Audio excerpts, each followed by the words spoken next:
you to our judges, Judy, Kim, Marion, who is not here today, and Sarah, who is not here today either.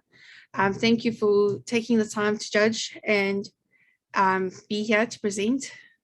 Also, thank you to Judy, who donated first place prizes for the poetry category. And thank you to our entrants who entered. And then let's move on. And we'll start with Judy. Judy, I don't know if you want to start with poetry or haiku.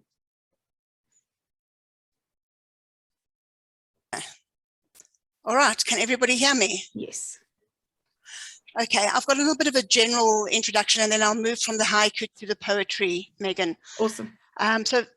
Okay, so first of all, I just want to say thanks to Writers 2000 for inviting me to evaluate the haiku and poetry sections of the 2021 annual writing competition. What I love about poetry is how interwoven with human history it is. I mean, long before writing was even invented, poetry was an integral part of our human communities across the globe. You know, we've got the 4,000-year-old epic of Gilgamesh in Mesopotamia. We've got the 2,500-year-old pyramid texts in Africa. We've got the 1,500-year-old ancient Vedas of India and the 800-year-old Homeric epics from Greece. And we've got, of course, the modern poetry.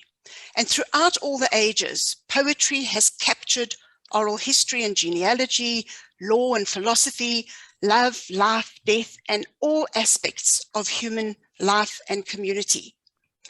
The ancient people would gather around their campfires and listen to their poets sing tales of the birth of the world and the death of kings, of the great loves of men and the petty squabbles of the gods.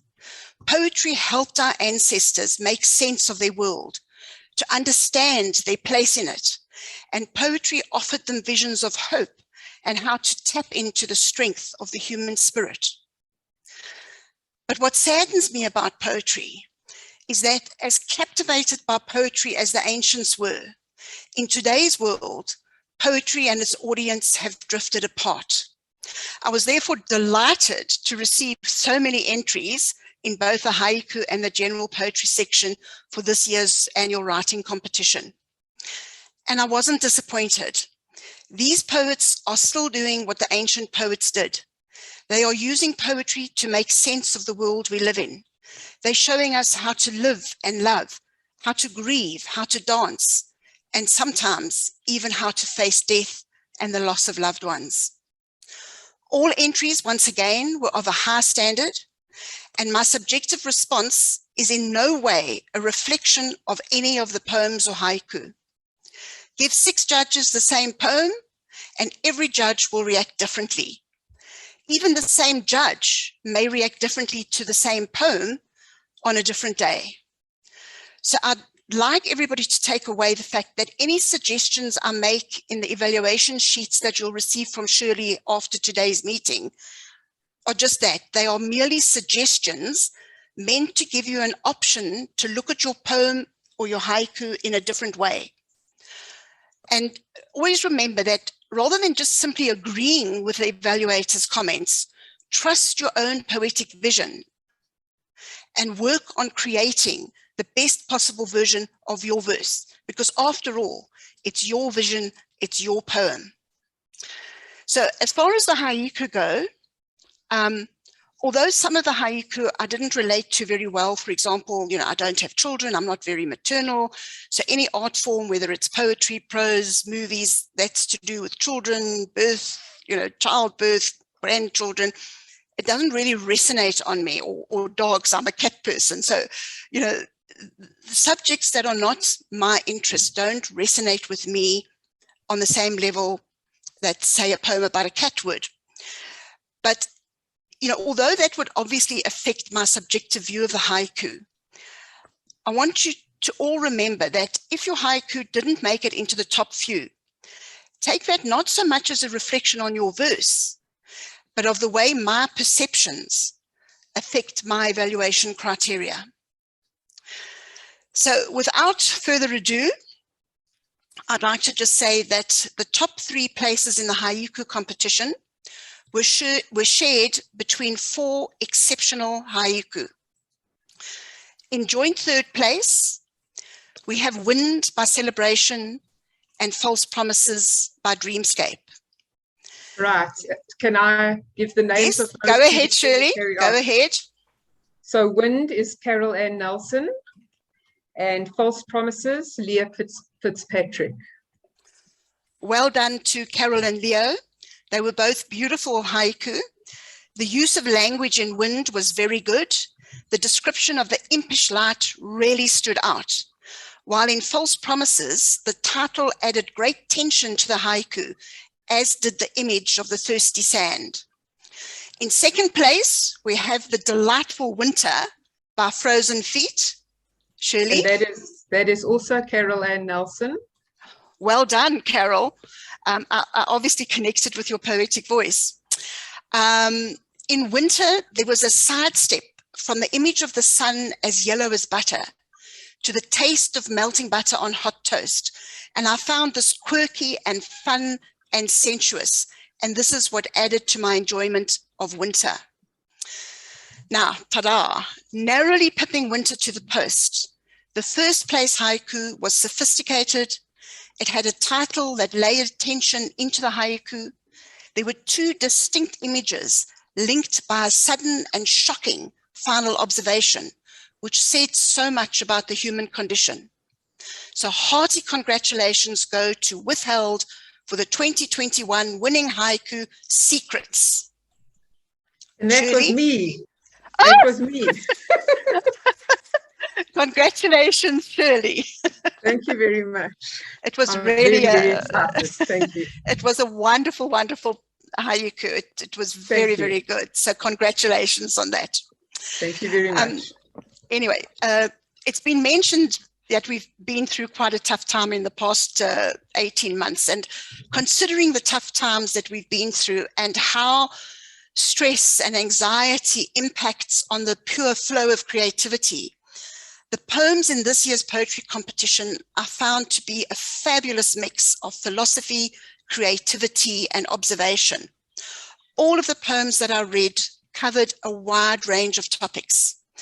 So even if your poem doesn't make it into the top 3 or the highly recommended categories, I want every single entrant to give themselves a pat on the back for writing and entering under extremely difficult circumstances.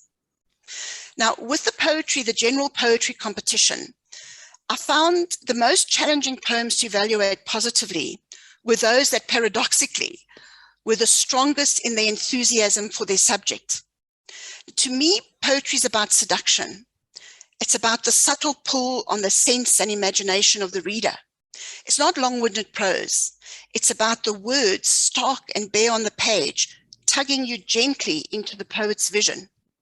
Unusual fonts, colorful pictures, and vigorous vaccine evangelism have their place, but it's not in poetry.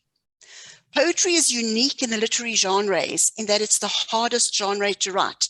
You have to say and show so much in as few words as possible. Poetry is not about beating your audience over the head with the obvious. It's about captivating their hearts with both skill and emotion.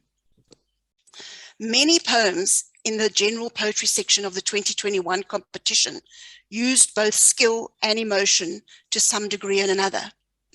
And I'm sure by now you're all itching to know which poems leapt out of the pack. So without further ado, and in no particular order, the following poems were highly recommended. I couldn't let this afternoon go by without mentioning these 3 poems.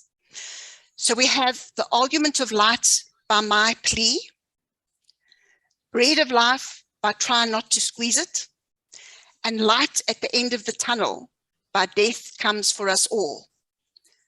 These poems were all skillful, thought-provoking, and well-written. Shirley, do you have the names of the poets? Yes, I do. I was just trying to go up and down my list because it is so long. You really had a big job, didn't you?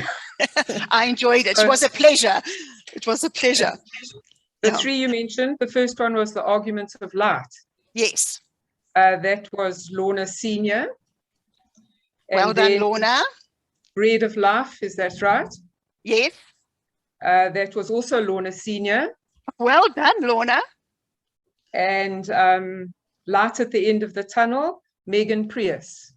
Well done, Megan. As I mentioned, these poems were all skillful, thought-provoking, and well-written, and I thoroughly enjoyed reading them all.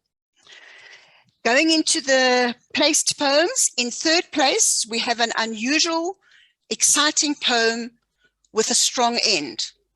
This is Dull Dreaming by Rusk Worthington. But Shirley, before you mention Rusk's name, I would just like to say that this poet submitted 3 poems, all of which were strong and interesting.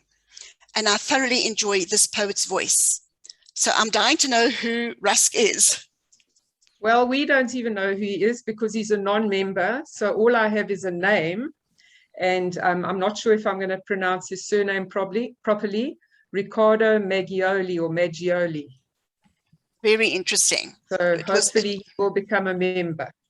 That will be great to have a fresh new voice join the club. And I really enjoyed his poem. So well done to him. In second place, we have Memories of a Life by Enthralled. And that is Carol Ann Nelson. Carol, you're on fire.